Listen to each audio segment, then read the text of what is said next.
Olá, muito boa tarde para você. Mais uma segunda-feira começando. Seja bem-vinda, seja muito bem-vindo.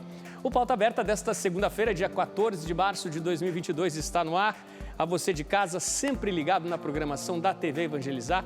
Muito obrigado pela sua companhia. Vamos juntos, a partir de agora, com os nossos destaques.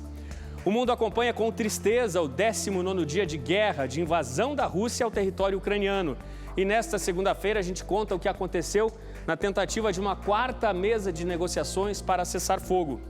O relatório Focus, divulgado hoje pelo Banco Central, aponta a projeção de inflação mais alta para 2022, agora também por consequência dos conflitos na Ucrânia. E a China volta a registrar recorde de casos de Covid-19. Já há população confinada em algumas cidades, uma população contaminada, principalmente pelas variantes Delta e Omicron. E ainda, depois de 107 anos, o navio Endurance, que levava a tripulação do explorador Ernest Shackleton para a histórica missão na Antártica, é finalmente encontrado, com a ajuda da tecnologia, no fundo do mar. Fique aqui com a gente que o Pauta Aberta desta segunda-feira já começou.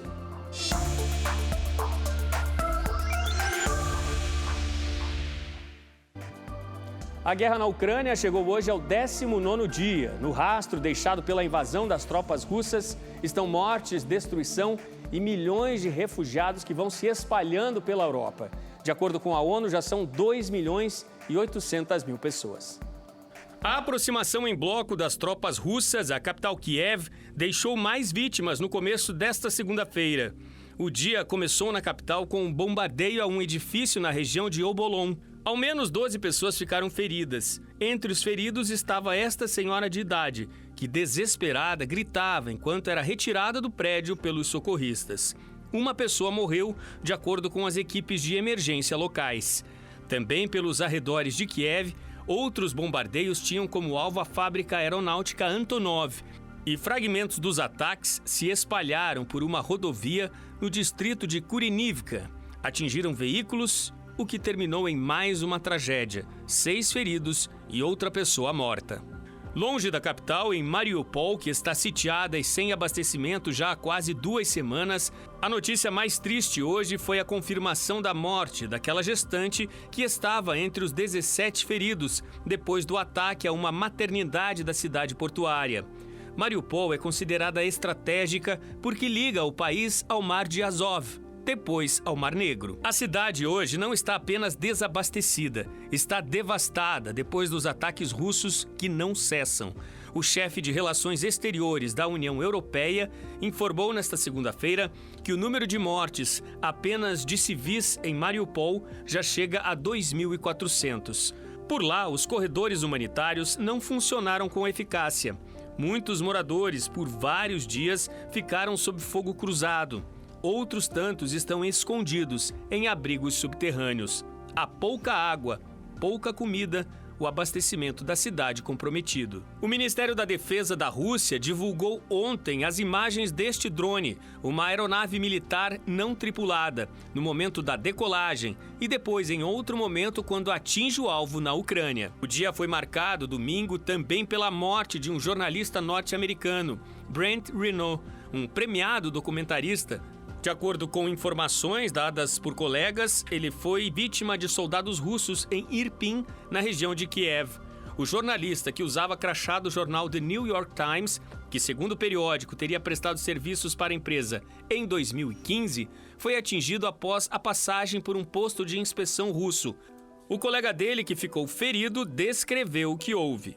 Nós entramos num carro e alguém nos ofereceu para cruzar uma ponte. Nós atravessamos o posto de controle e eles começaram a atirar em nós. Então o motorista deu a volta e eles continuaram atirando em nós. Meu amigo Brent Renaud foi atingido e deixado para trás. Também ontem, os ataques foram fortes perto da fronteira com a Polônia, diretamente endereçados à base militar ucraniana de Yaroviv, perto de Lviv, uma das cidades mais procuradas para quem está deixando a Ucrânia.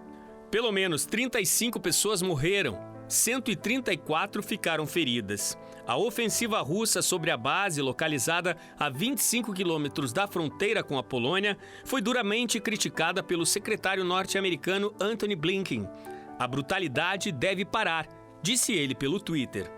Também domingo, o presidente Volodymyr Zelensky saiu às ruas de Kiev, levou as mesmas palavras de otimismo à população e divulgou também um vídeo em que mostra a visita que fez a soldados ucranianos feridos, vítimas das tropas russas. De acordo com o Ministério da Saúde, até agora 7 hospitais no país foram completamente destruídos. Houve danos em mais de 100 unidades de saúde, 34 ambulâncias foram atingidas, sem falar nas mortes de 6 trabalhadores da área de saúde. Outros 12 ficaram gravemente feridos. Em Kherson, a cidade ao sul do país, já ocupada pelos russos no início dessa invasão, ontem o dia foi de um imenso protesto. Milhares de moradores saíram às ruas, sem armas, mas com as bandeiras da Ucrânia. Ao lado, tanques e militares russos. E o clima de hostilidade frente aos invasores era visível a todos. Nesta guerra de tantas histórias trágicas, uma outra imagem fica como marca desses dias tristes na Ucrânia. É a desta pianista, agora mais uma entre milhões de refugiados.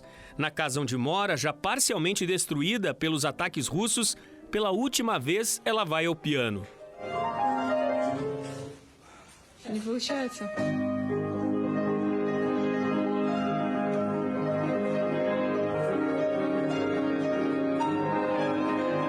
É a última música no velho companheiro de compassos, antes de deixar sua casa, seu país. Antes de entrar na marcha ao lado de outros milhões de ucranianos que não queriam, mas para sobreviver, estão deixando o país.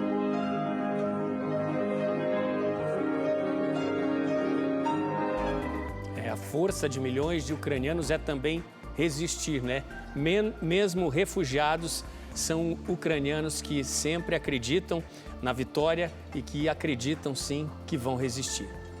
Bom, e hoje, depois de quase 2 semanas, nós temos informações de agora a pouco de que um imenso comboio, onde seguem 160 carros pelo menos, começou a deixar a cidade de Mariupol. De acordo com informações das autoridades locais, é o primeiro corredor humanitário considerado bem-sucedido na saída de Mariupol, que é considerada uma cidade estratégica, um ponto estratégico da Ucrânia, né? Está muito perto ali do Mar de Azov, uma das saídas para o litoral. Bem, o domingo, mais uma vez, foi marcado por muitas manifestações pelo mundo contrárias a essa guerra. Manifestações com pedidos de paz pelo fim desses conflitos, dessa invasão da Ucrânia pelas tropas de Vladimir Putin. O mundo protesta novamente contra a guerra da Rússia à Ucrânia. No país de Putin, manifestantes foram às ruas neste domingo em 37 cidades.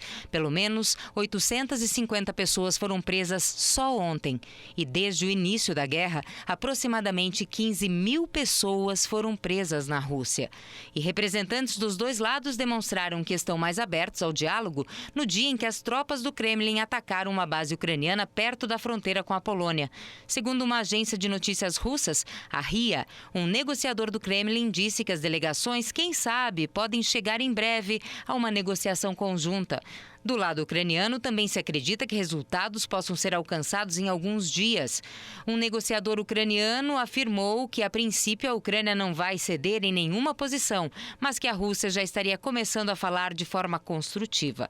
A secretária adjunta de Estado americana, Wendy Sherman, afirma que os Estados Unidos estão exercendo uma enorme pressão sobre o presidente Vladimir Putin para um cessar-fogo.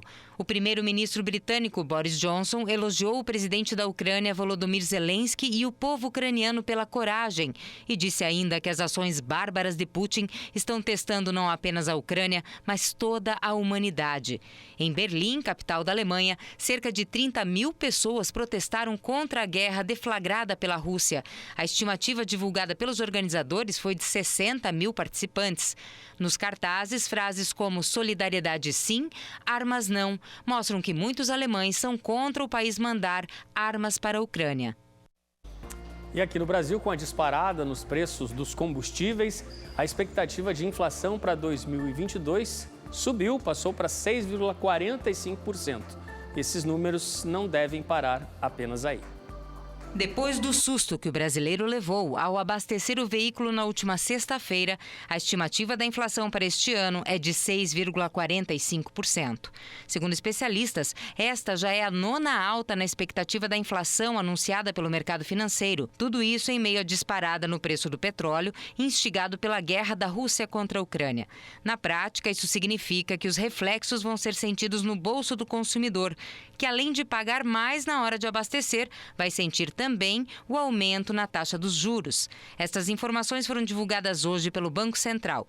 Até este último aumento divulgado pela Petrobras, a expectativa era de que a inflação oficial ficasse em 5,65% em 2022, sendo medida pelo IPCA, que é o Índice de Preços ao Consumidor Amplo.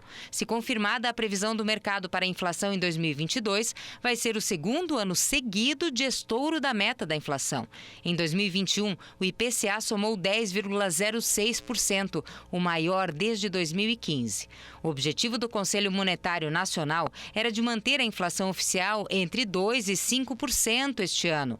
Para conseguir isso, o Banco Central eleva ou reduz a taxa Selic de juros da economia, a Selic. Para o ano que vem, a estimativa de inflação, de acordo com o mercado financeiro, deve girar entre 3,51% e 3,70%. Em meio à turbulência financeira vivida pelo país, uma notícia boa. O PIB, Produto Interno Bruto, cresceu de 0,42% para 0,49%.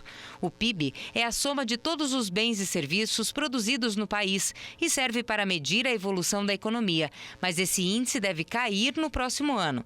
Até então, os especialistas estimavam que a Selic avançaria para até 12,25% ao ano no final de 2022. Agora projetam que a taxa pode chegar a 12,75% até o final deste ano. Veja a seguir, no Vaticano, o Papa Francisco mostra a comoção, principalmente pela morte de crianças inocentes e mais uma vez pede orações e o fim da guerra na Ucrânia.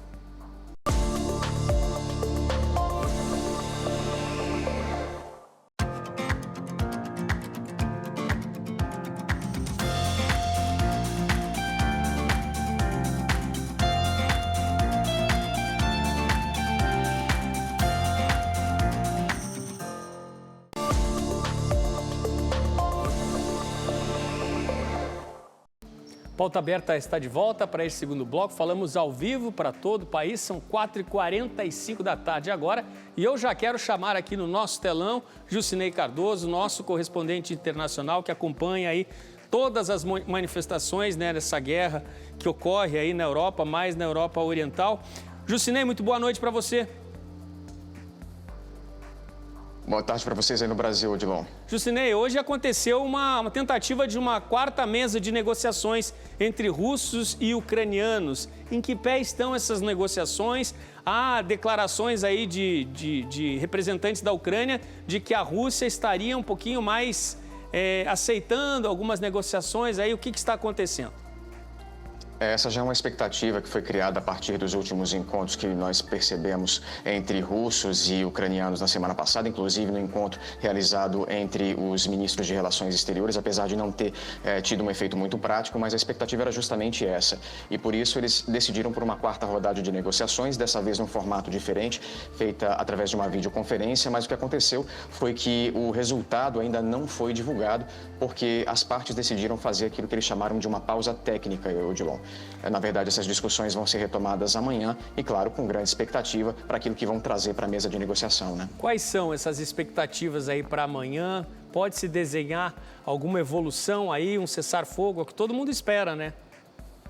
Essa é a grande aposta, né? A Ucrânia insiste num cessar-fogo imediato e na retirada das tropas para qualquer negociação, mas a Rússia ainda está se mantendo muito firme no seu propósito de ter algumas garantias muito práticas, como, por exemplo, a mudança da Constituição do país, da Ucrânia, nesse caso, para a garantia de uma neutralidade no que diz respeito a uma eventual entrada da Ucrânia para a OTAN. E o curioso de tudo isso, Odilon, é que essas discussões, enquanto acontecem, não têm o poder de barrar a evolução do exército russo em território ucraniano. Tanto é que os bombardeios continuam. A gente viu hoje, especialmente no final de semana, e por isso mesmo foram manifestações, inclusive, do próprio Papa Francisco, que pela primeira vez usou palavras bastante contundentes para falar a respeito disso. Vamos acompanhar o pronunciamento dele. Às vésperas do bombardeio que atingiu a cidade de Lviv neste final de semana, o cardeal Konrad Krajewski visitou a região a pedido do Papa Francisco. Além de percorrer áreas de acolhida a refugiados na Polônia e Ucrânia, o esmoleiro pontifício presidiu uma oração ecumênica e interreligiosa pela paz entre russos e ucranianos. A celebração aconteceu na Catedral da Arquidiocese de Lviv.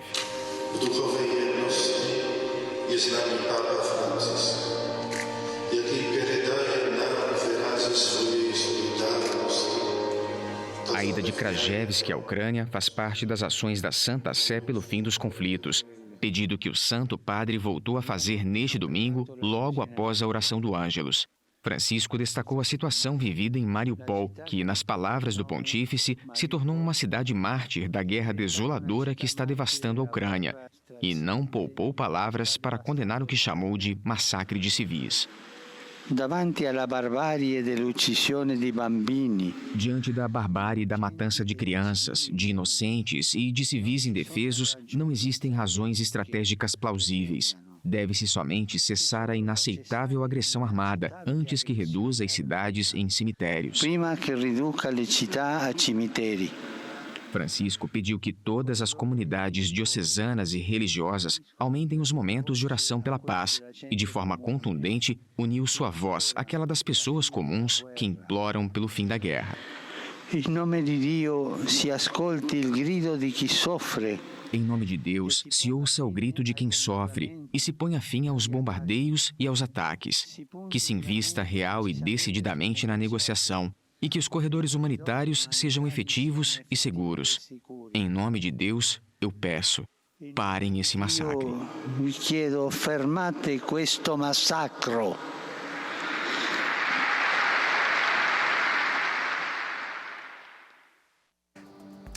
Jucinei, que peso tem neste bastidor político e religioso o apelo feito pelo Papa? São repetidas vezes, né? Pedido de mais orações. Traz mais força para essa comoção mundial que ocorre?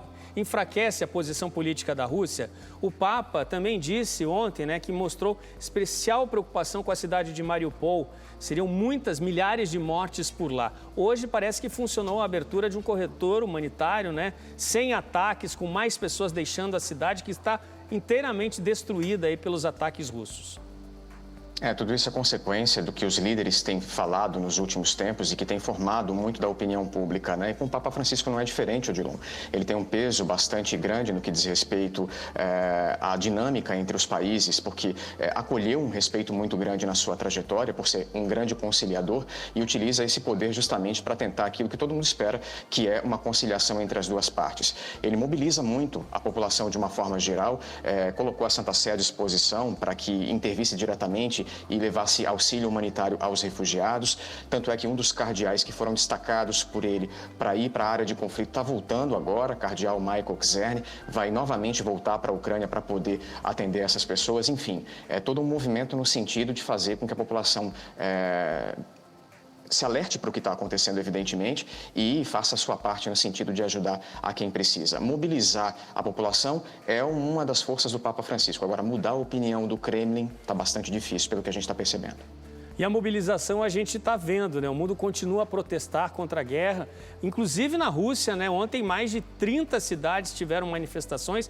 As últimas informações apontam que são 15 mil presos na Rússia porque participavam de protestos. Além disso, muita ajuda humanitária chegando, vinda de vários países, né? Os mais ricos, Reino Unido, por exemplo, doando milhões e milhões aí em ajuda humanitária. Os países estão se mobilizando no sentido de fazer aquilo que é possível, né? Volodymyr Zelensky gostaria, na verdade, de ter uma interferência da OTAN para resolver o problema de uma forma geral, mas a gente já conversou a respeito disso aqui e já colocou o porquê dessa impossibilidade, né? Seria uma declaração de guerra à Rússia. Em contrapartida, os poderes têm tentado ao máximo ajudar naquilo que é possível e, nesse momento, a prioridade número 1 é justamente acolher essas pessoas. A gente já tem mais de 2.500.000 refugiados, a grande maioria deles na Polônia. Existem ainda muitas pessoas que estão tentando deixar a Ucrânia sem conseguir. Mariupol é um desses casos. Felizmente, hoje nós tivemos boas notícias, mas são pessoas que precisam de ajuda porque estão vivendo em condições subhumanas lá. Jucinei, mais uma vez, muito obrigado a você. Uma ótima noite para você aí na Europa. A gente volta a se encontrar amanhã. Boa tarde para vocês aí. Aqui no Brasil, mudando de assunto, para o combate à Covid-19, a Comissão de Constituição e Justiça da Assembleia Legislativa do Paraná deve começar a analisar amanhã o projeto de lei que vai flexibilizar o uso de máscaras em todo o estado. E a Secretaria de Saúde já tem data prevista para liberar o uso dessas máscaras. É um tira, coloca, com ou sem. Já são 2 anos de pandemia. Mas com a redução dos números de casos da Covid, essa situação de desconforto pode mudar. A CCJ da Assembleia Legislativa deve começar amanhã a analisar o projeto que flexibiliza o uso de máscaras em todo o Paraná. A previsão da Secretaria de Saúde do Estado é de poder liberar já no próximo dia 17 o uso da máscara. Para que isso aconteça, o projeto terá que tramitar em ritmo acelerado. 8 estados e o Distrito Federal, as pessoas já podem circular sem o uso da máscara em lugares abertos e fechados. A flexibilização mais recente a entrar em vigor foi a de Minas Gerais no último sábado. Com a liberação do governo, cabe aos municípios decidirem sobre o uso das máscaras tanto em espaços abertos quanto fechados. Pois é, enquanto aqui no Brasil a gente acompanha a flexibilização ganhando mais e mais espaço, da China vem um novo alerta. 19 regiões do país estão enfrentando novos surtos de Covid e, mais uma vez, em várias cidades, o confinamento voltou. O país chegou a registrar mais de 4 mil casos em apenas um dia, o que não era registrado há 2 anos por lá. A China confinou milhões de pessoas depois de registrar quase 4 mil infecções por Covid-19 em 24 horas, número mais alto em 2 anos. 19 províncias enfrentam surtos das variantes Ômicron e Delta do coronavírus. Em Xangai, a cidade mais populosa da China, com mais de 25 milhões de habitantes, os bairros foram isolados, enquanto shoppings, restaurantes e escolas foram fechados. A China, onde a doença foi identificada pela primeira vez em 2019, tem seguido uma política estrita de Covid-0, com confinamentos, restrições de viagens e testes em massa quando novos focos são detectados. Apesar dos recordes de contágios, os números no país mais populoso do mundo ainda são pequenos se comparados a outras regiões, graças a medidas rígidas que provocam cansaço entre a população e dúvidas sobre a eficácia. Cientistas sugeriram que a China deveria abandonar a política de Covid-0 e começar a conviver com o vírus, mas o governo não descartou a possibilidade de recorrer outras vezes a confinamentos estritos. É muito rigor e muita preocupação na China, é o que a gente observa agora, com mais essa explosão aí do número de casos, e o que todo o planeta espera é que essa explosão de casos fique concentrada apenas na China, não volte a ocorrer em todos os países, como vem acontecendo aí desde o início triste dessa pandemia. Bom, gente, mudando de assunto, mais de um século depois da famosa expedição ao continente antártico, liderada pelo explorador irlandês, Ernest Shackleton, o Endurance, o navio que afundou naquela missão histórica, finalmente foi encontrado. E muito mais descobertas vêm por aí com esse achado. 107 anos após o naufrágio, os destroços do barco Endurance do explorador Ernest Shackleton foram encontrados no mar de Weddell, no Oceano Antártico. De acordo com cientistas, a embarcação estava a uma profundidade de 3.008 metros e a 6 quilômetros do local do acidente. A expedição de busca incluiu quase 100 pessoas e zarpou da África do Sul em 5 de fevereiro. Há mais de um século, o irlandês Shackleton tentou cruzar a Antártica em uma travessia de 2.900 quilômetros através do continente congelado, passando pelo Polo Sul. Em janeiro de 1915, o navio ficou preso em um bloco de gelo no mar de Weddell. O barco permaneceu encalhado por meses até ser perfurado pelo gelo e afundar. A expedição se tornou uma missão de sobrevivência da tripulação, que acampou durante meses e acabou se refugiando na inóspita ilha Elefante. Shackleton partiu em busca de ajuda com alguns companheiros em um precário bote até as Ilhas Geórgia do Sul. Ele retornou e conseguiu resgatar com vida toda a tripulação. A expedição é recordada até hoje como uma viagem heróica. A expedição que localizou o Endurance no fim de semana usou tecnologia de última geração, como drones submarinos, para explorar a região descrita pelo próprio Shackleton como a pior parte do pior mar do mundo. E uma expedição que ficou tão conhecida, porque todos os integrantes dessa tripulação, apesar do fracasso do naufrágio do navio, todos eles foram resgatados pelo líder Ernest Shackleton. E está tudo registrado em detalhes em vários livros aí de história, em várias línguas também. Gente, essa tarde Pauta Aberta está terminando e hoje a gente se despede com uma imagem emocionante que vocês já viram aqui no nosso jornal, de uma ucraniana, pianista ucraniana, deixando seu piano, deixando sua casa, deixando seu país.